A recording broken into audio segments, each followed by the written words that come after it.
বিসমিল্লাহির রহমানির রহিম।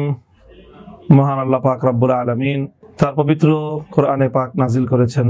অন্যতম উদ্দেশ্য হলো মানব জাতির মধ্যে সাম্য এবং ইনসাফ কায়েম করা।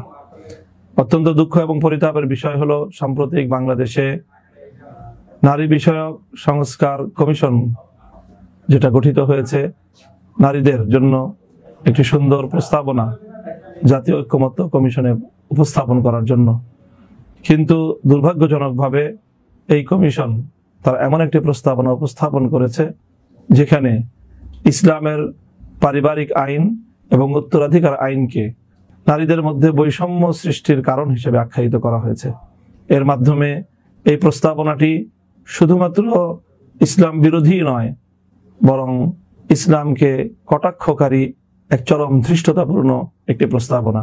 এই জন্য হেফাজতে ইসলাম বাংলাদেশ স্পষ্ট দাবি তুলেছে এই প্রস্তাবনা বাতিল করতে হবে। শুধু প্রস্তাবনাই নয়, বরং এহেন ধৃষ্টতাপূর্ণ কটাক্ষপূর্ণ প্রস্তাবনা যারা বাংলাদেশের মতো একটি ধর্মপ্রাণ মুসলমানদের দেশে করতে পারে, সেই কুখ্যাত কুলাঙ্গার নারী কমিশনকে বাতিল করতে হবে।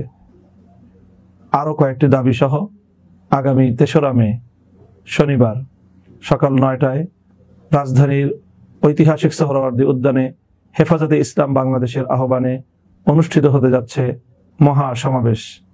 সেই মহাসমাবেশে আমরা থাকছি। আপনাদের সকলকেও ইমানি দাবি পূরণে এই মহাসমাবেশে যোগদান করার জন্য উদাত্ত আহ্বান জানাচ্ছি। আসসালামু আলাইকুম ওয়া রাহমাতুল্লাহ।